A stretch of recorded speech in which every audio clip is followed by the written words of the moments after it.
Michael Jackson. Après avoir écoulé plus de 150 millions de disques, Michael fait son tout premier bid avec l'album Invincible en 2001. Et pourtant, 30 millions de dollars sont investis par Sony Music dans cette super production.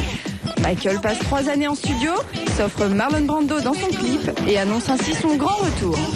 Malheureusement, les ventes de l'album ne dépasseront jamais la barre des 7 millions.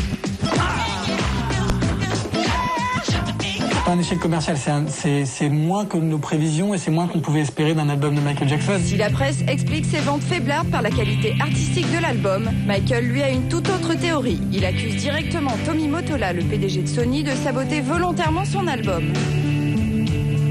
Tommy Mottola, the president of the record division, he is a meme, he's a racist, and he's very, very, very devilish. Mais derrière ces accusations excessives se cache une histoire de gros sous. En 86, Michael avait acheté le catalogue des Beatles, lui permettant de réexploiter toutes les chansons du groupe à volonté. En 95, à court d'argent, il vend la moitié de ce catalogue à Sony Music. Michael possède 50% de ce catalogue et Sony 50%, donc ils ont 2 parts égales.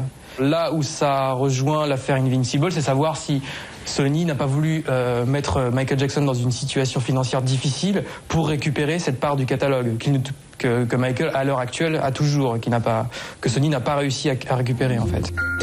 Et pour mettre Michael dans une situation financière difficile, Sony aurait, selon lui, saboté la promo de son album Invincible. On attendait un clip pour Unbreakable, qui devait être le 3e single. Puis on a eu un mot comme quoi il ne viendrait pas. Il y a clairement eu un problème entre Michael Jackson et Sony, qui fait que je pense que c'est pour ça que ça s'est arrêté. L'exploitation de l'album s'est arrêtée.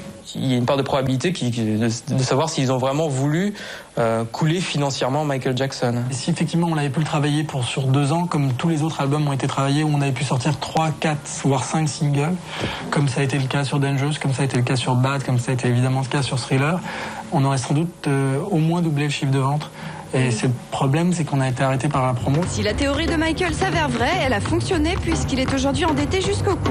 Quant à Tommy Mottola, il a quitté la direction de Sony. À savoir si les 2 affaires sont liées, tout ça reste en suspens.